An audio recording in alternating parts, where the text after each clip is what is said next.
Assalamualaikum warahmatullahi wabarakatuh.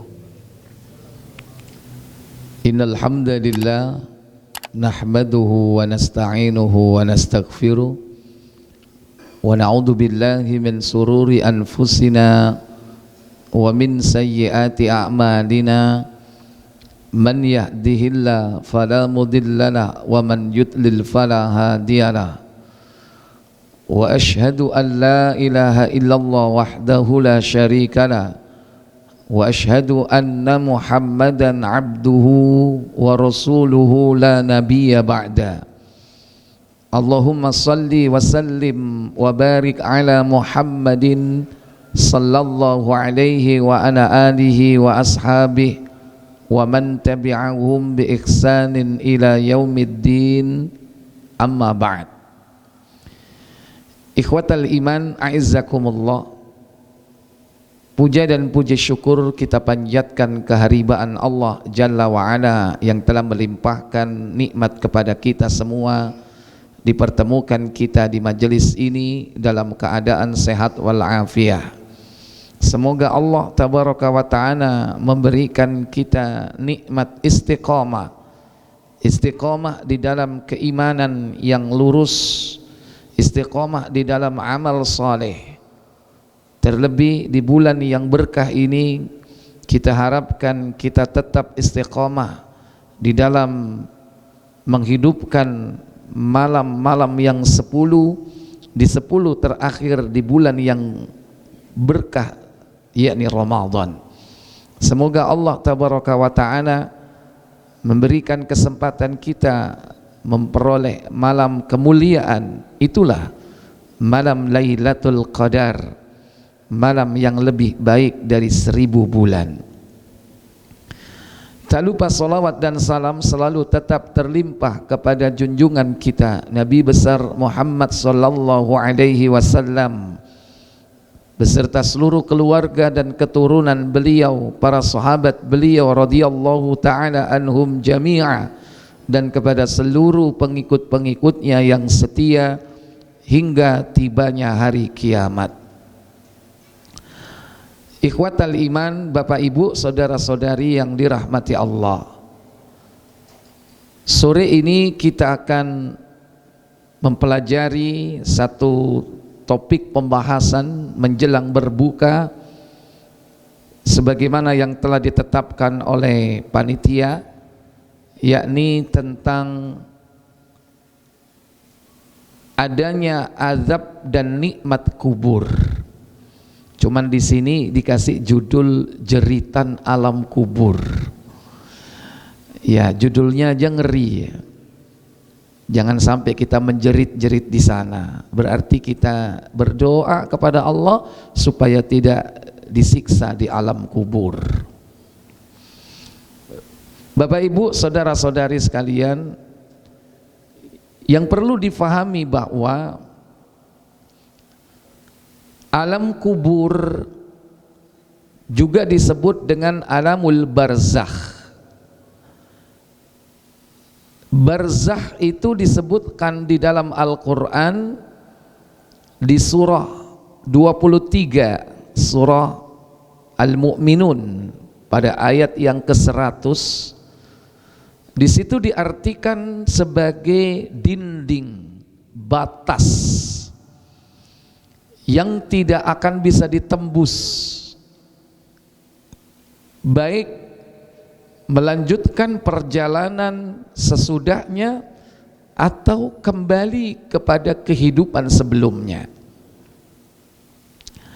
Sehingga Allah katakan dalam ayat itu, wa min waraihim barzakhun ila yaumi yub'atsun.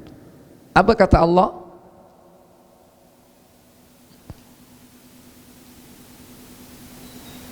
Dan di hadapan mereka ada dinding sampai hari mereka dibangkitkan. Iya, wa min waraihim, dan di hadapan mereka ada dinding, barzakhun ila yaumi yub'atsun, hingga mereka dibangkitkan oleh Allah Jalla wa'ala. Nah, alam barzakh atau alam kubur dia merupakan dimensi waktu. Dimensi waktu. Sebagaimana ada beberapa fase waktu, yakni ada fase yang disebut dengan kematian, kemudian kehidupan, kemudian kematian kedua, dan kehidupan yang kedua. Dalam surah Al-Baqarah surat kedua ayat 28 Allah berfirman, kaifa takfuruna billahi wa kuntum amwatan fa ahyaakum thumma yumitukum thumma yuhyikum thumma ilaihi turja'un. Apa kata Allah? Mengapa kamu kafir kepada Allah? Padahal Kamu tadinya mati. Kemudian lalu Allah menghidupkan kamu. fa ahyaakum, kau dihidupkan. Kemudian Kamu dimatikan. thumma yumitukum, kemudian kau dimatikan. Kemudian Dan dihidupkannya kembali. Kemudian kepadanya lah kamu dikembalikan. thumma yuhyikum thumma ilaihi turja'un, kemudian kau dihidupkan kembali dan dikembalikan, atau kemudian hanya kepada Allah lah kalian kembali. Tolong dibantu mic-nya. Baik. Jadi fase kematian pertama adalah ketiadaan manusia di muka bumi ini. Dia belum lahir di bumi ini. Itulah dimensi kematian. Setelah itu kehidupan, yakni hadirnya dia di muka bumi ini. Nah, itu mik. Oh, ya. Baik. Jadi mati kemudian hidup. Hidup adalah fase kedua, kehidupan pertama di dunia ini. Nah, inilah dimensi waktu. Disebut dengan dunia. Maka ada dunia, ada akhirat. Dunia dan akhirat itu fase waktu. Waktu dunia dan waktu akhirat. Maka kita minta di dua waktu ini, Rabbana atina fid dunya hasanah wa fil akhirati hasanah. Dunia baik, akhirat baik. Dunia itu waktu, bukan ruang. Kalau ruang itu bumi. Bumi ini ruang. Di samping bumi ada planet yang lain, ada Merkurius, Venus, Mars, Neptunus, Uranus, atau apapun nama sebutannya. Ada lagi langit, langit itu ruang. Ada lagi Sidratul Muntaha. Kalau langit ada 7, di atas langit ke-7 Sidratul Muntaha, itu ruang tempat Nabi Isra Mi'raj. Di atas Sidratul Muntaha ada ruang lagi, apa? Surga yang bertingkat-tingkat, tertinggi Firdaus. Semua itu ruang, tapi dimensi waktunya adalah dunia. Ya sekarang ini. Nah, ada dunia, ada akhirat. Nanti perpindahan antara dunia dan akhirat ini dibatasi dengan satu peristiwa besar. Itulah as-sa'ah, yaitu hari kiamat. Maka berpindahlah waktu. Dimensi waktu dunia berpindah ke dimensi waktu akhirat. Tetapi ada dimensi waktu transisi, yaitu kematian yang kedua. Disinilah yang dimaksud dengan alamul barzakh. Alam barzakh itu dimensi waktu. Dimensi waktu. Adapun tempatnya atau ruangnya, dia bisa ditempatkan di mana-mana. Dimensi waktunya barzakh, tapi bisa ditempatkan di langit. Bisa ditempatkan di mana? Naik lagi di Sidratul Muntaha. Itulah ruh orang-orang yang Allah kehendaki. Ruh para nabi misalnya. Dimensinya barzakh, tapi ruangnya ditempatkan di langit. Contoh, buka Muslim 134 tentang Isra Mi'raj. Nabi ketika Isra dan Mi'raj bertemu ruh para nabi di setiap langit, mulai dari langit pertama sampai dengan langit ketujuh. Langit itu dimensi ruang. Adapun bagi mereka yang berada di sana ruhnya adalah dimensi barzakh. Sementara Nabi ketika ke sana masih dengan jasad dan ruhnya. Beliau masih dimensi dunia. Karena belum masuk kepada kematian.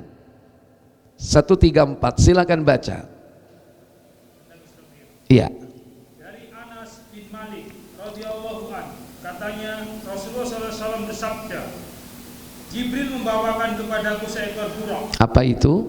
Yaitu sejenis hewan berwarna putih, lebih panjang dari keledai dan lebih pendek daripada bukhol. Baghal atau bighal, mirip kuda berarti buruk itu. Kemudian Ia dapat melompat sejauh mata memandang. itulah kecepatannya. Sekali lompat kaki depan diangkat sejauh mata memandang. Terus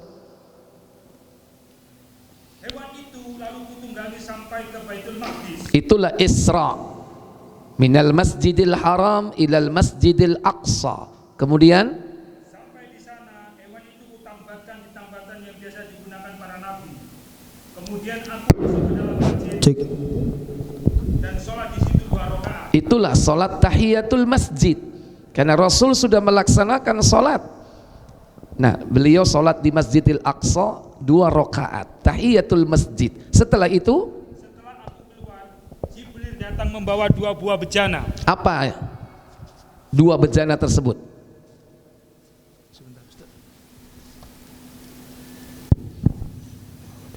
Yang satu berisi khamr dan yang satu lagi berisi susu. Nabi memilih yang mana? Aku memilih susu. Kata Jibril, Kata Jibril, Anda memilih yang benar. karena susu itu fitrah. Kita tidak bisa bayangkan kalau Nabi memilih khamr, mendem kabeh umating. Terus Kemudian kami dibawa ke langit. inilah yang disebut dengan Mi'raj. Naik ke langit. Kemudian Lalu Jibril minta supaya dibukakan pintu. berarti langit itu ada pintunya. Apa kata Jibril? Jibril ditanya, Anda siapa? Itulah penjaga langit pertama. Karena tidak tahu Jibril saat itu sedang menyamar sebagai manusia. Kalau asli tidak mungkin cukup tempat itu. Kemudian apa kata Jibril? Sahut Jibril, aku Jibril. Tanyanya, siapa bersama Anda? Jawabnya, Muhammad. Ya. Terus ditanya, sudah diutuskah dia menjadi Rasul? Apa kata Jibril? Jawabnya, ya, benar. Dia sudah diutus. Setelah itu barulah pintu dibukakan untuk kami. Begitu dibuka, apa yang dilihat oleh Nabi? Sekonyong-konyong aku berjumpa dengan Adam. Adam alaihissalam di langit pertama. Ruhnya, jasadnya di bumi, ruhnya di langit pertama. Jadi langit itu dimensi ruang. Adapun dimensi waktunya adalah barzakh, yaitu batas dinding yang tidak bisa ditembus.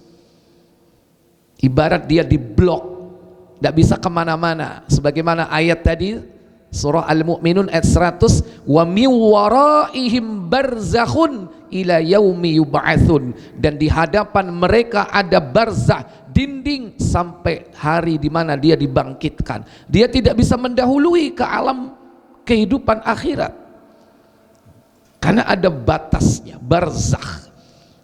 Balik ke dunia pun nggak bisa balik ke dunia. Jadi ibarat dia di kotak, cuman kotaknya ini ditaruh di mana-mana, terserah Allah. Salah satunya ditaruh di ruang yang bernama langit. Lantas Nabi naik ke langit kedua, ketemu siapa? Lanjut. Beliau mengucapkan selamat datang kepadaku serta mendoakanku semoga beroleh kebaikan. Kemudian kami naik ke langit kedua. Jibril alaihissalam meminta dibukakan pula pintu. Lalu dia ditanya, siapa Anda? Jibril menjawab, aku Jibril. Siapa bersama Anda? Menjawab, Muhammad. Tanyanya, siapa? Apakah dia sudah diutus? Jawabnya, dia sudah diutus. Setelah itu barulah pintu dibukakan untuk kami. Begitu dibuka, bertemu dengan siapa?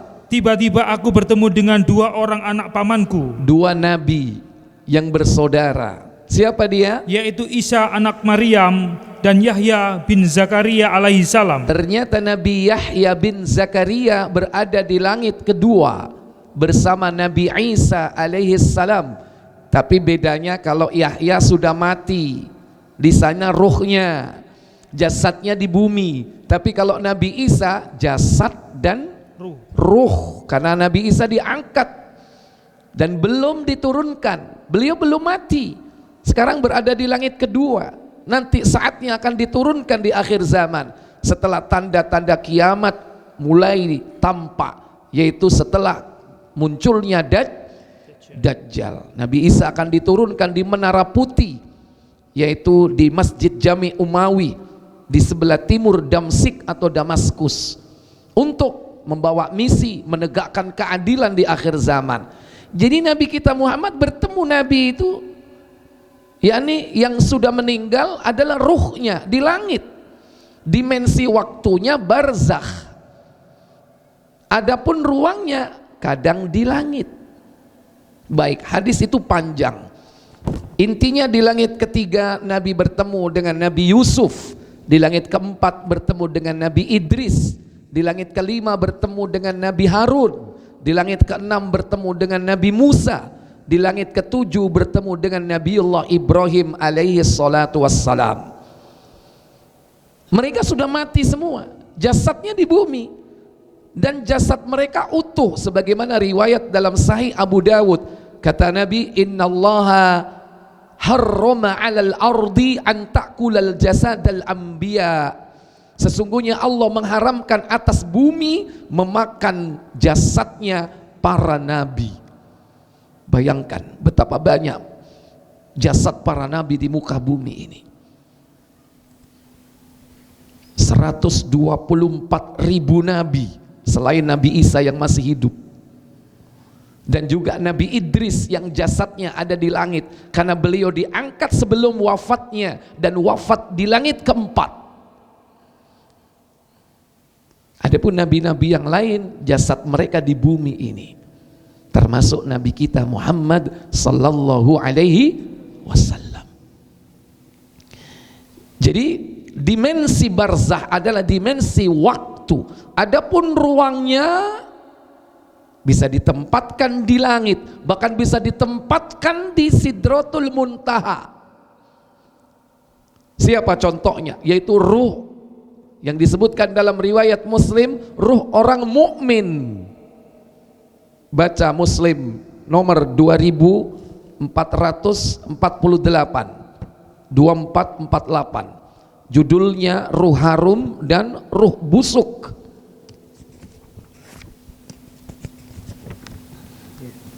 Silakan. Dari Abu Hurairah radhiyallahu an katanya, apabila ruh orang-orang mukmin keluar dari tubuhnya, dua orang malaikat menyambutnya dan menaikkannya ke langit. Minimal orang akan didatangi saat kematiannya dengan 3 malaikat. Yang pertama, malakul maut bertugas mencabut. Setelah dicabut, diberikan kepada 2 malaikat yang tugasnya membawa ruh itu naik ke langit. Makanya di situ bukan tunggal yang datang. Dalam surah Fussilat 41 ayat 30, innalladzina qalu rabbunallahu thumma istaqamu tatanazzalu alaihimul malaikatu alla takhafu wa la tahzanu wa abshiru bil jannah allati kuntum tu'adun. Kata Allah, sesungguhnya orang-orang yang mengatakan Rabb kami adalah Allah, kemudian dia istiqomah, teguh pendirian, tatanazzalu alaihimul malaika, maka para malak, karena jamaknya malaikat, tunggalnya malak. Kalau 2 malakaini atau malakani, tapi di situ disebutkan malaika, maka para malak akan turun kepada mereka.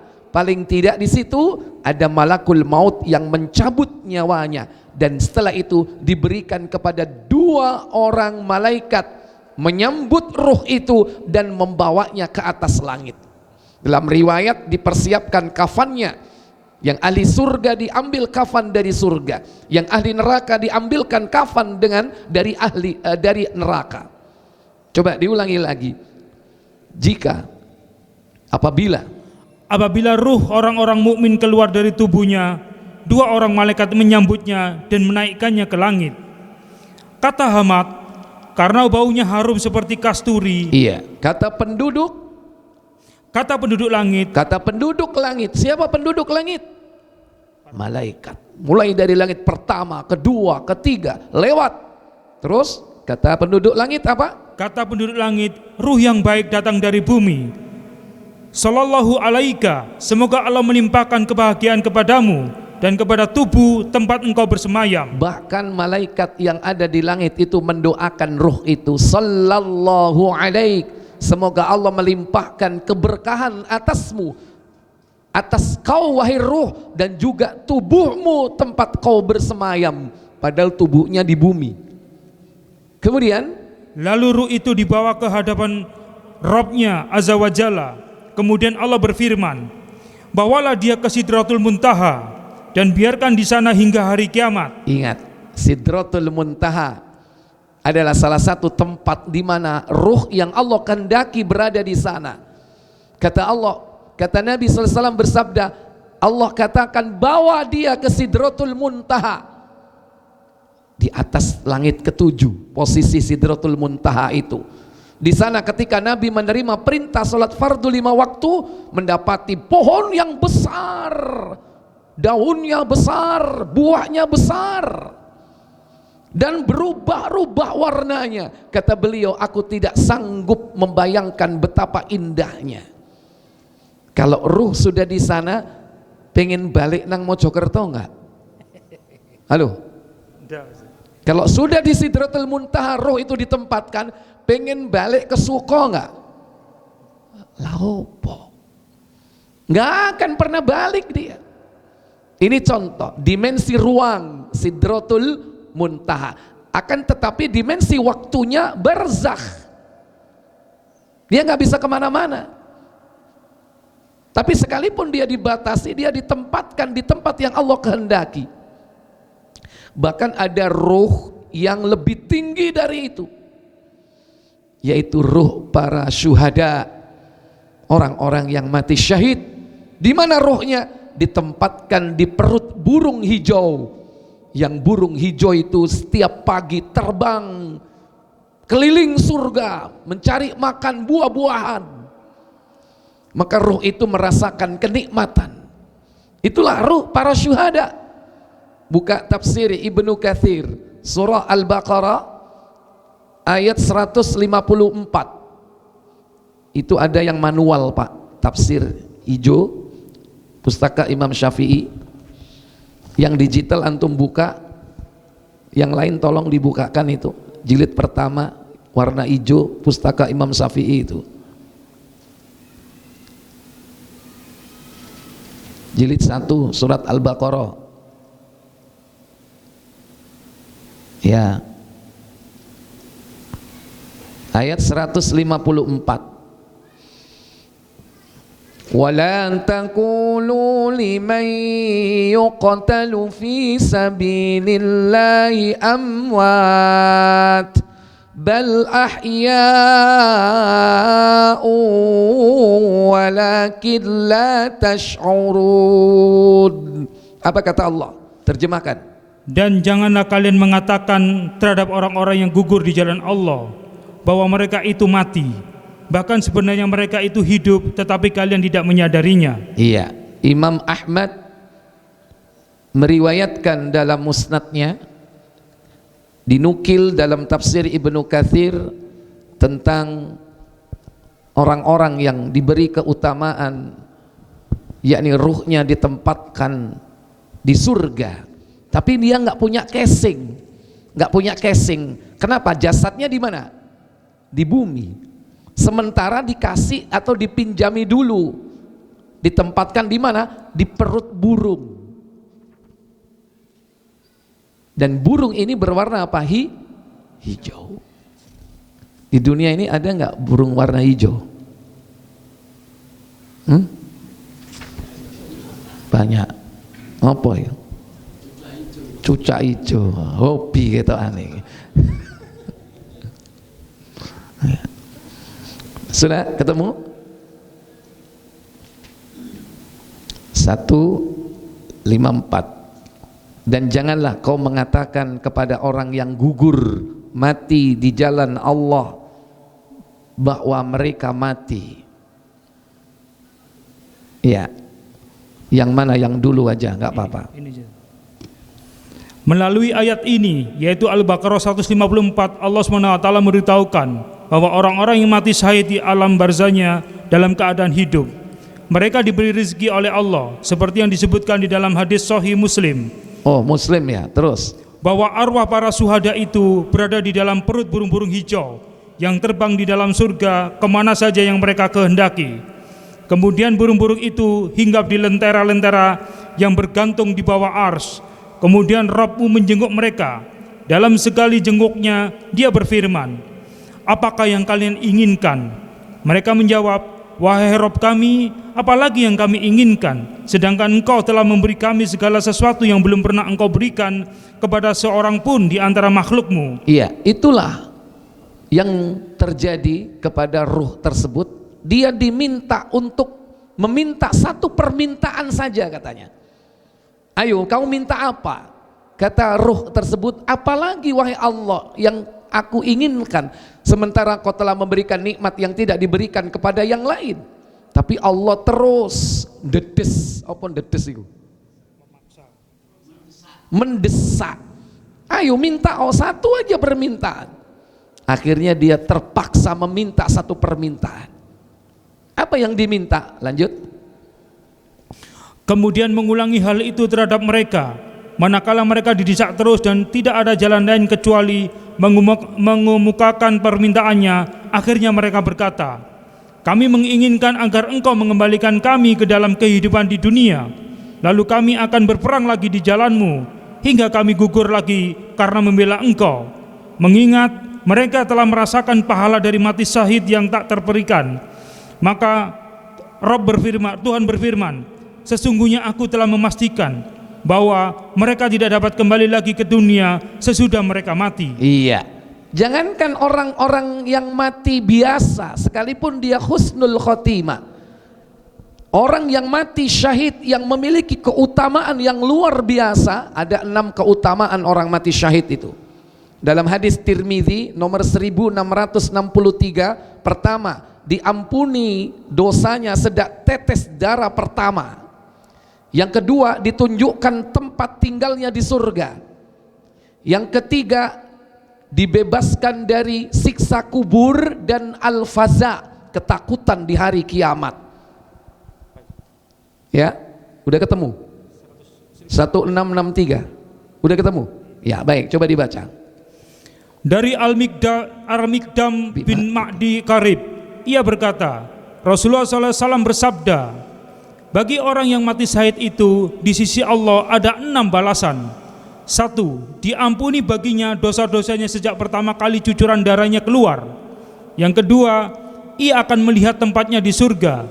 Yang ketiga, ia akan diselamatkan dari siksa kubur dan kedahsyatan yang besar pada hari kiamat. Iya. Yang keempat akan diletakkan di atas kepalanya mahkota kewibawaan. Mahkota kewibawaan yang berisi batu-batu permata. Satu batu permata namanya apa? Lanjut. 1 yakut. Yakut. Ada batu namanya yakut, duduk menungso yakut. Watu. Ya, ditempatkan di sini. Di mahkotanya itu ada batu yang bernama yakut yang nilainya berapa? 1 yakut pada mahkota tersebut lebih baik daripada dunia dan apa yang ada di dalamnya. Khairun minat dunya wa ma fiha, lebih baik dari dunia dan seisinya. Iku watu etok, durung liyane, durung bojone. Tak kira sok tuku sampean. Terus setelah itu, ia akan dinikahkan dengan 72 istri yang berupa dari jenis bidadari. Dinikahkan dengan 72 bidadari. Dan yang terakhir, ia akan diberikan syafaatnya untuk 70 orang keluarganya. Maksudnya dia diberikan wewenang memberi syafaat kepada anggota keluarganya. Berapa? 70 orang anggota keluarganya. Ini orang yang mati syahid. Nanti di akhirat seperti itu. Nanti di alam barzah ruhnya sudah ditempatkan di mana? Di surga. Itu dimensi ruang. Neraka itu ruang, surga itu ruang. Dimensi waktunya barzah, dimensi ruangnya surga, ditempatkan di perut burung hijau. Dan yang ketiga yang harus difahami, bahwa siapapun mereka, kalau sudah di alam barzah tidak akan bisa balik lagi ke dunia ini. Lihat permintaan orang yang mati syahid, pengen balik berjihad lagi, membela agama. Mulia atau tidak itu niatnya? Mulia. Tapi diberi kesempatan enggak? Tidak diberi kesempatan. Oleh karena itu enggak ada roh pulang balik ke dunia malam Jumat roe mole nili putu. Ada enggak masih keyakinan bahwa roh orang yang mati itu pulang setiap malam Jumat? Ada enggak? Ini jelas dalil-dalilnya, nggak akan bisa keluar. Sampai makhluk manusia yang paling mulia sekalipun nggak akan bisa keluar, walaupun dia diberi permintaan, ya, satu permintaan untuk balik ke dunia, nggak akan diberi. Kalau sudah di alam barzah ya sudah. Nah, cuman di situ ada dua kemungkinan. Pertama nikmat, kedua azab.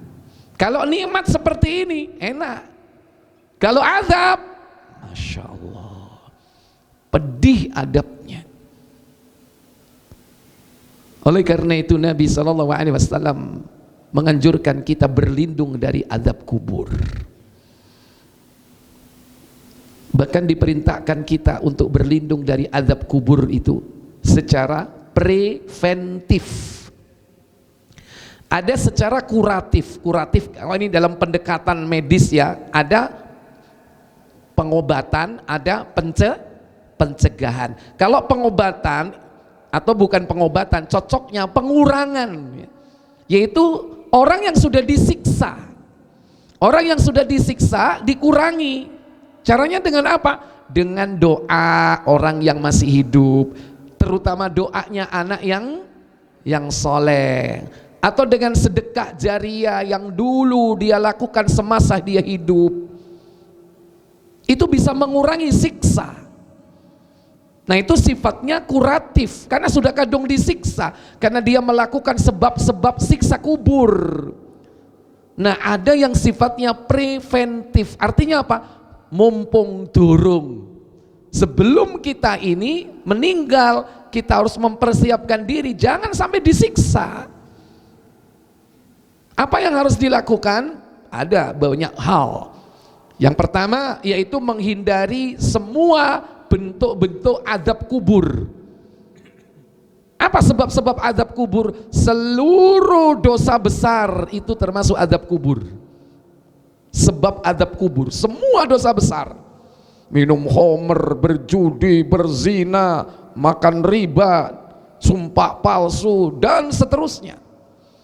Bahkan termasuk dosa kecil pun bisa sebab azab kubur dia.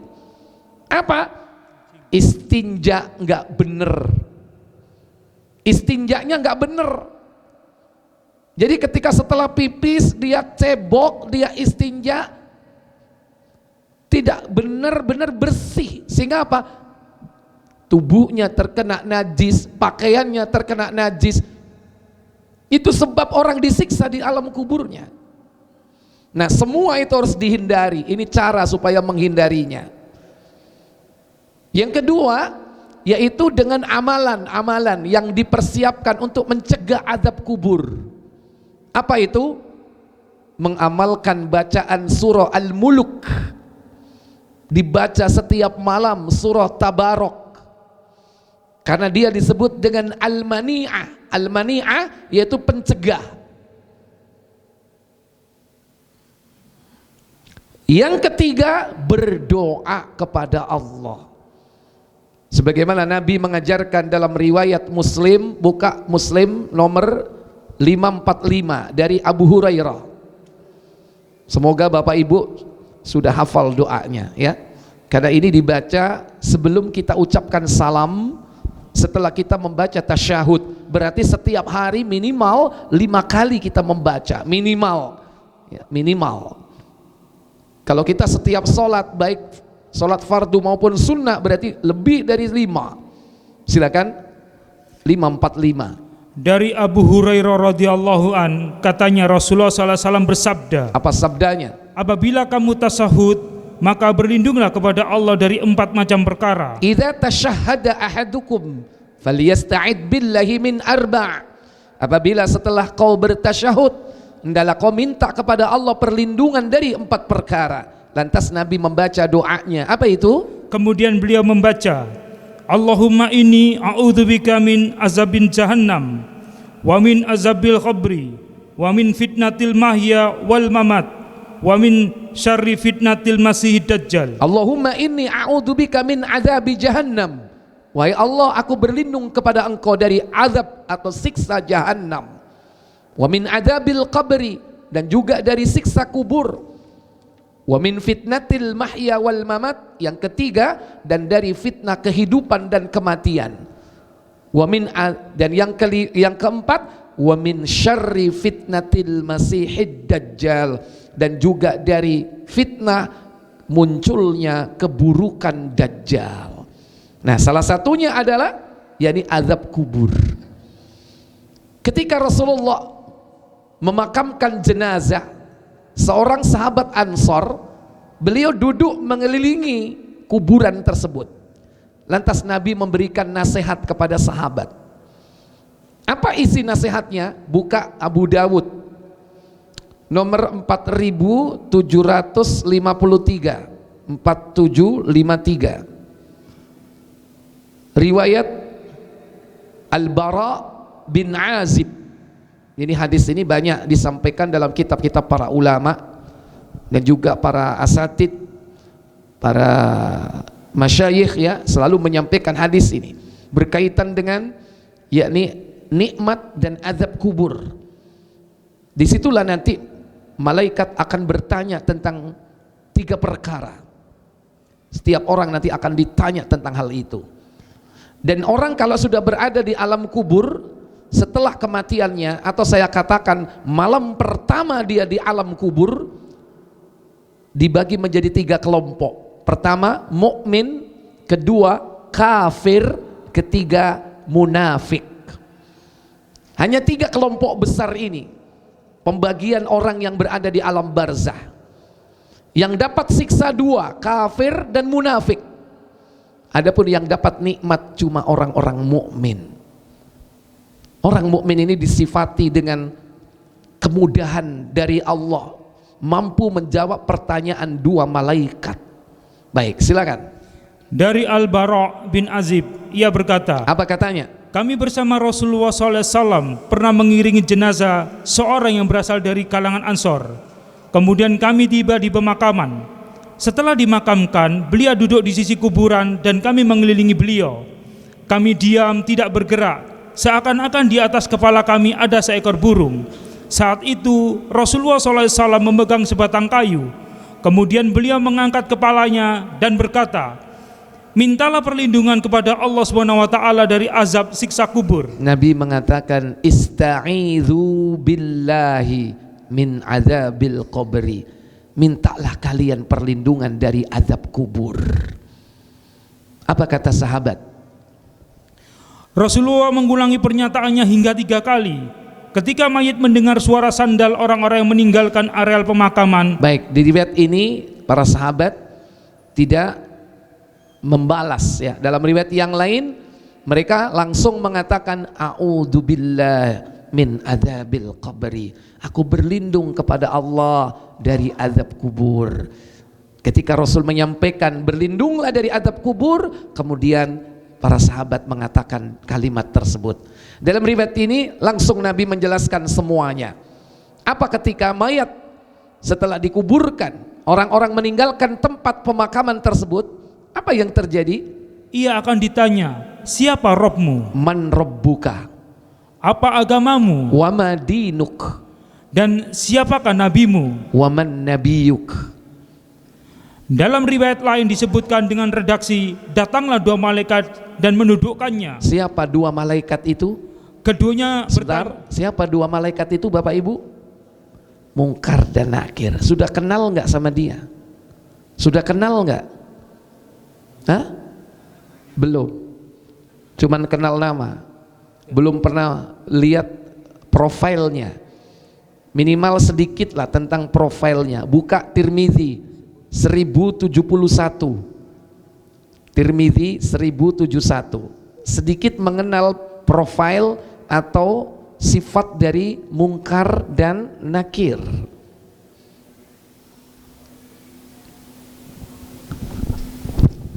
Nanti kita buka lagi, atau dia nggak buka-buka, itu yang manual Tirmizi ada jilid yang pertama, tolong dicarikan, warna kuning, Tirmizi 1071 jilid 1. Di situ. Ya, pokoknya kalau nggak di situ, di situ. Biar nggak buka. Kalau ini yang digital ini kan buka lagi ke situ, ke sini ya. Silakan.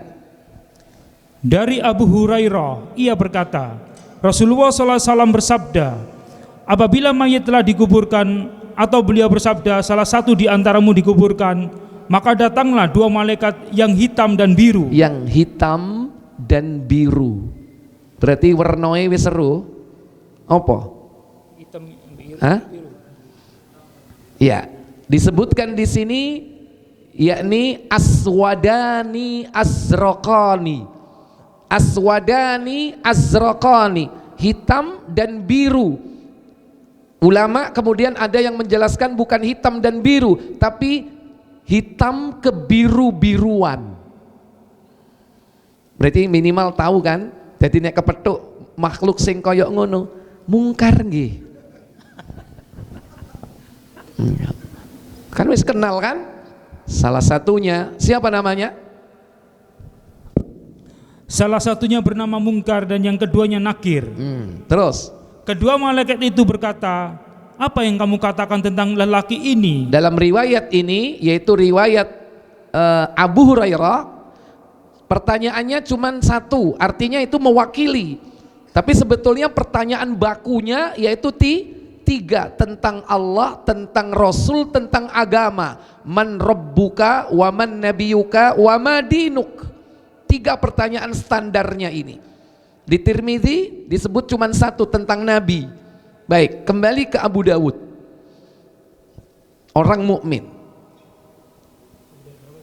Abu Dawud 4753 dari Barok bin Azib. Kemudian kalau yang di Tirmizi dari Abu Hurairah, nanti yang di Bukhari dari Anas. Silakan.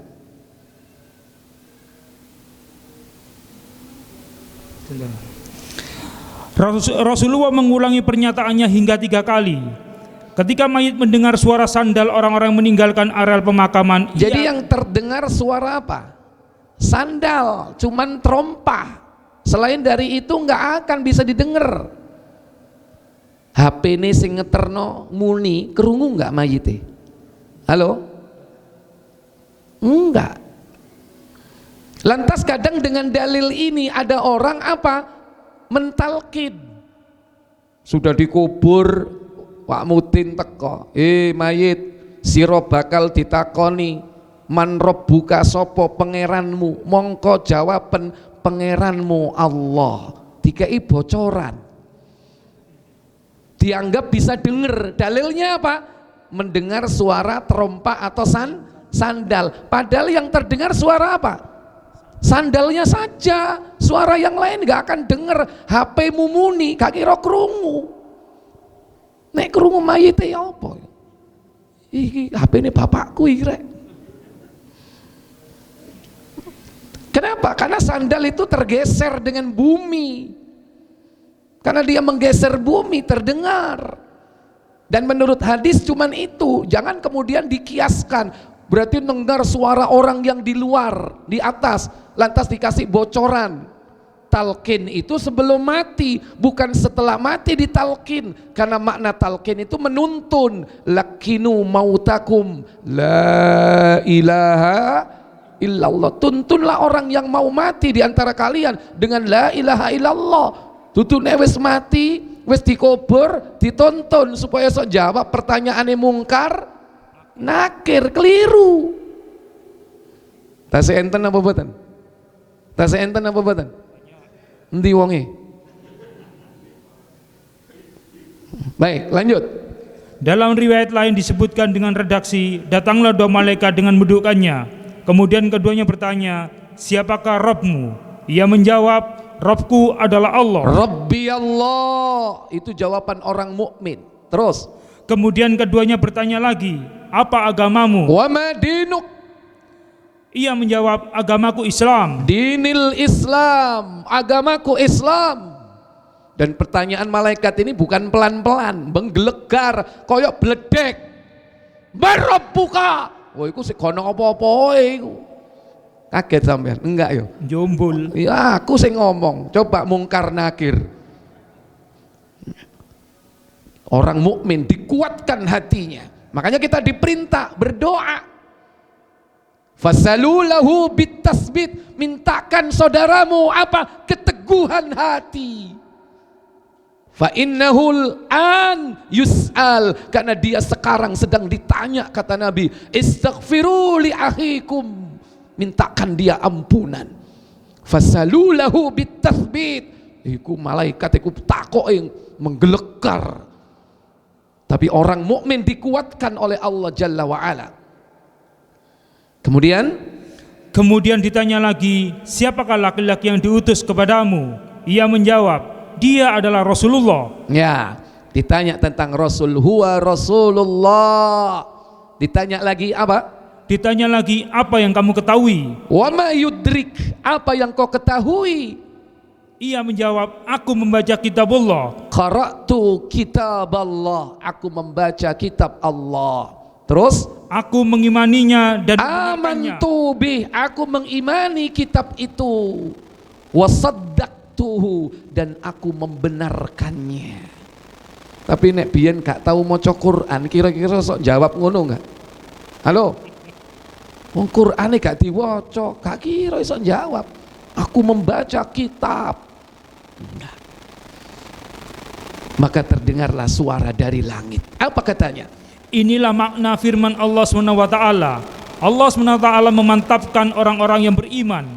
Rasulullah SAW melanjutkan sabdanya. Ya, itu di surah Ibrahim ya. Allah katakan yusabbitullahu alladhina amanu bil qawli tsabit fil hayatid dunya wa fil akhirah. Allah akan meneguhkan, yakni ucapan orang-orang mukmin dengan ucapan yang teguh di dunia maupun di akhirat. Di dunia ketika sebelum matinya, di alam barzah ketika ditanya mungkar dan nakir, sampai dalam kehidupan akhirat nanti dimudahkan oleh Allah. Itu orang mukmin. Maka terdengar suara dari langit. Fayunadi munadin. Apa katanya? Kemudian ada suara dari langit. Benarlah apa yang dikatakan oleh hambaku. Angkat saddaqta abdi. Maka benar apa yang dikatakan hambaku itu. Berarti kalau kalimat hambaku, berarti siapa itu? Allah. Lanjut. Berilah ia hamparan permadani dari surga. Afrishuhu minal jannah, hamparkan kepadanya permadani dari surga. Kemudian, bukakanlah baginya pintu menuju surga. Iftah lahu baban ilal jannah, bukakan baginya pintu menuju surga. Kemudian, berilah ia pakaian dari surga. Albisu, beri dia pakaian minal jannah, dari surga. Kemudian Nabi SAW berkata, saat itu didatangkan untuknya wewangian surga. Iya, wa ya'tihi raihahu wa rihihi, didatangkan angin dan baunya yang sedap. Kemudian, dan kuburnya diluaskan seluas mata memandang. Kuburnya pun diluaskan sejauh mata memandang. Wa wasa'a qabrahu madda basari, yakni madda basari di situ adalah sejauh mata memandang. Berapa sejauh mata memandang? Berapa meter?